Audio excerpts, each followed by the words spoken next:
Little Teddy left behind.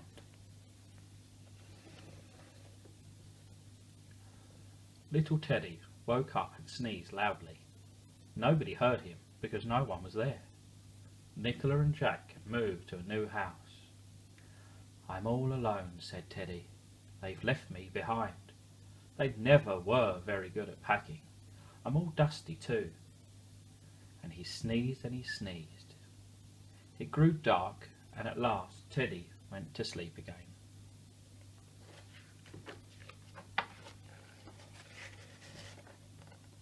Until the next morning, when the cleaning lady's dog spotted him and picked him up.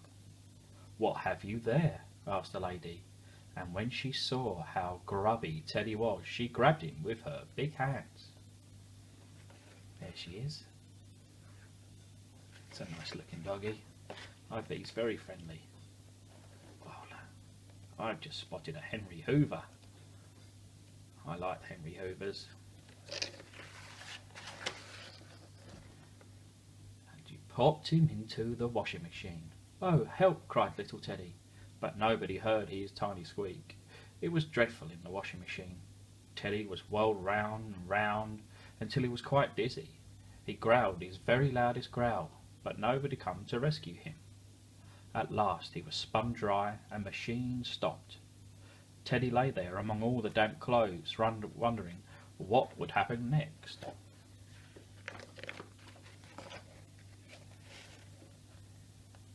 The cleaning lady opened the machine door and took out Teddy.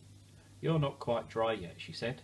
"I am so," growled little Teddy, but she took no notice and pinned him upside down on a clothesline. "I'd rather be dirty and the right way up," he cried, but of course nobody heard his tiny squeak. Isn't this a beautiful garden with all those flowers? And the doggy and his little ball.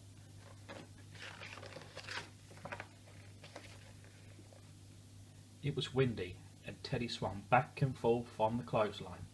It was exciting in a way, like flying in space. All at once the line broke and Teddy fell down, down into the grass. Butterflies flew all around him and bees buzzed over his head. Teddy liked the bright, cheerful butterflies, but he was a bit afraid of the bees. "I must admit, so am I." "You scare me," he squeaked, but the bees were too busy to hear him. Suddenly, Teddy felt hot breath in his ear. Look at the bees. Shall we count them? 1, 2, 3. What else can we spot? What's that?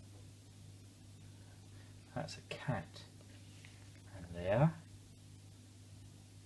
a ladybird. And there, a butterfly.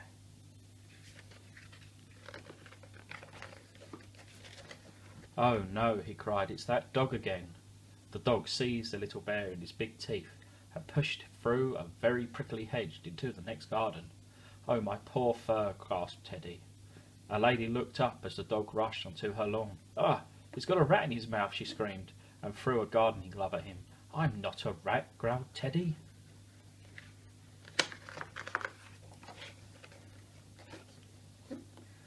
The dog ran through the garden gate into a wood. "Oh, I do wish he'd dropped me," thought Teddy, and at last he did. The dog spotted a rabbit and ran off, leaving Teddy behind. Teddy lay very still, hoping the dog wouldn't come back. It was quiet in the wood, but not for long. 2 children came rushing by. "Hey, a little Teddy," cried one of the children. "That's me," thought Teddy. "Now what?"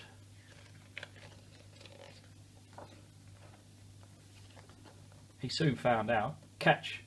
the boy yelled, and poor Teddy was tossed from one to the other until he felt quite sick. Jack and Nicola had never played with him like this before. At last the children grew tired of their game, and the girl flung little Teddy high into the air. Up, up, up he sailed, right into the branches of a tall tree. No sooner had he landed than he heard an angry chittering noise.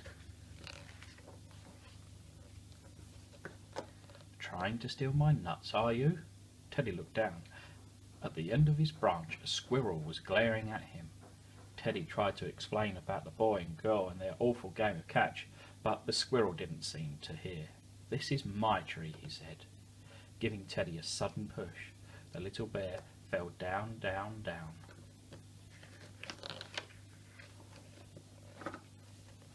And landed on a wooden floor.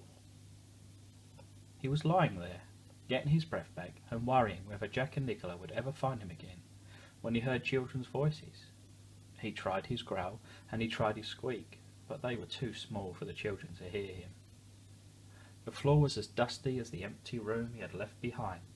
Once again, little Teddy began to sneeze and sneeze. The sneezes were louder than the growl and the squeak, and at last the voices came nearer. "Look, there's a ladder. It's a tree house." Two faces were peering at him, two faces he knew very well. "It's little Teddy," cried Jack. "How did he get into our new garden? I thought he was all packed up." "I don't know, but it doesn't matter," said Nicola, giving Teddy a hug. "We found Teddy and the tree house." "It's Teddy's tree house," said Jack. "He found it. His very own house." Little Teddy liked this idea. "Wow, look at this party with all these teddies.